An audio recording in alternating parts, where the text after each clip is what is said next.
Activity hasn't been what I would have expected in terms of making videos. Sure enough, it's been a pretty quiet week as far as news goes, but that's to be expected with E3 2016 just around the corner.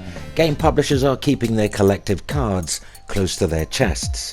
What's up everybody, I'm Sean Fox, you're watching PlayStation News Now, your source of news, rumour, reviews and video game discussion.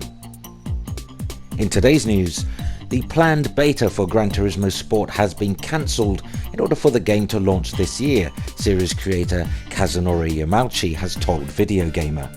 Now the beta had been announced alongside the game back in October 2015, here's a quote.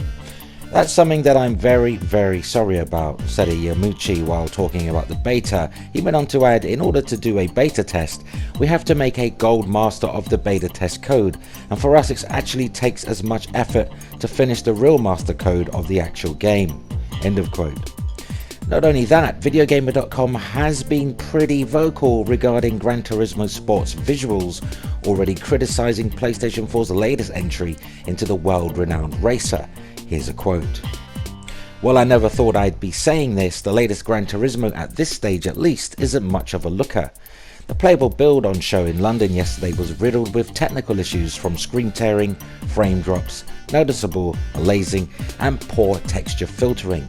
But the biggest issue ultimately is that it isn't as big a step up from Gran Turismo 6 as you'd expect from the series' leap onto PlayStation 4. End of quote. Now, even though Polyphony Digital went to great lengths to emphasize GT Sport is approximately only 50% complete during yesterday's live stream, that being said, you can clearly tell the most basic of tracks were demoed yesterday. It's clearly an early build as there are a plethora of city and rally and nature-based tracks that look exceptionally good. We just didn't get a chance to see them in action. Now GT Sport runs at a native 1080p 60 frames per second, has a fully featured photo mode, hundreds of cars, tons of tracks, and the credibility of an FIA partnership launching worldwide this November. And in other news, as the hype builds for E3 2016, so do the rumours, some plausible, some far-reaching. Gamerku.com has waded in with their predictions, which are as follows. God of War 4.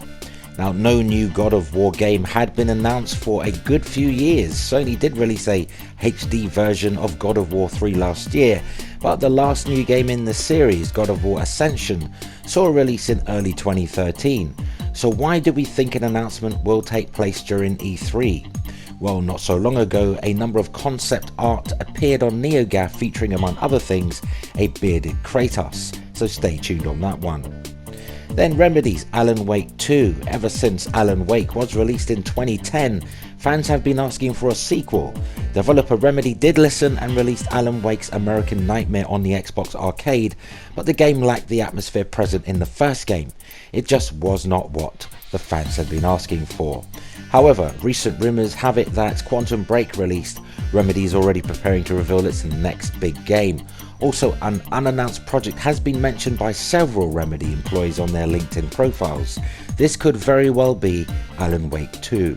The gameplay is from a version of Alan Wake 2 that was cancelled and Remedy started working on Quantum Break instead. Then Red Dead Renegade. It has been 6 years since the release of Red Dead Redemption, and I'm pretty sure Rockstar has been working on a sequel for quite some time. The game was a huge success, winning a large number of Game of the Year awards and selling more than 14 million units worldwide. Now with GTA 5 and all its DLC released, it is about time Rockstar revealed its next game, which I'm sure will be related to the Red Dead series.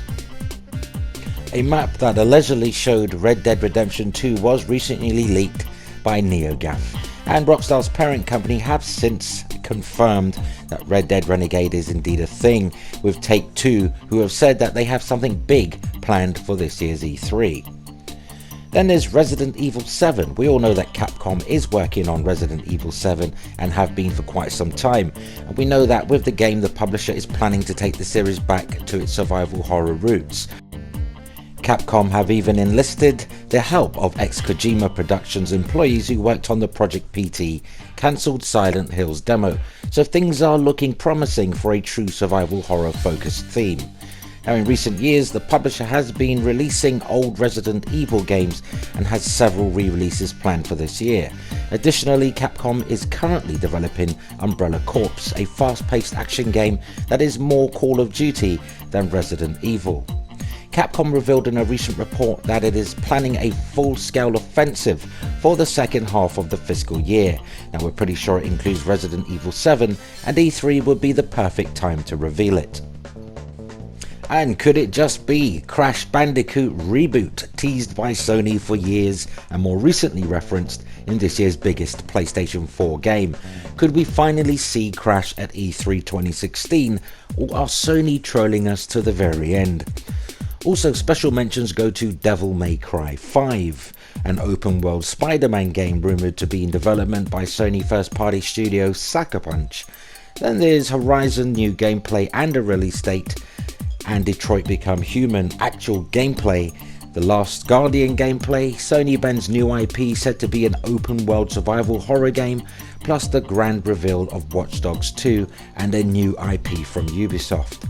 EA should have playable demos of Battlefield 1, as well as the hotly rumoured Battlefield Bad Company 1 and 2 remasters, and of course new Star Wars games. Expect to learn more about PlayStation Neo. Even if the upgrade does not make E3, you'll still have PlayStation VR tech and games to look forward to. All in all, E3 2016 should be something very special. Taking place between June 14th to the 17th, a record number of viewers are expected to tune in to Sony's conference. Let us know what you're most looking forward to in the comments. And just before we go, there's really just enough time to tell you that there won't be a Gamer Couch podcast this weekend, as I'll be away celebrating my birthday, which was actually Tuesday past. So the Gamer Couch podcast will return next Sunday with an exciting lineup of guests, so stay tuned.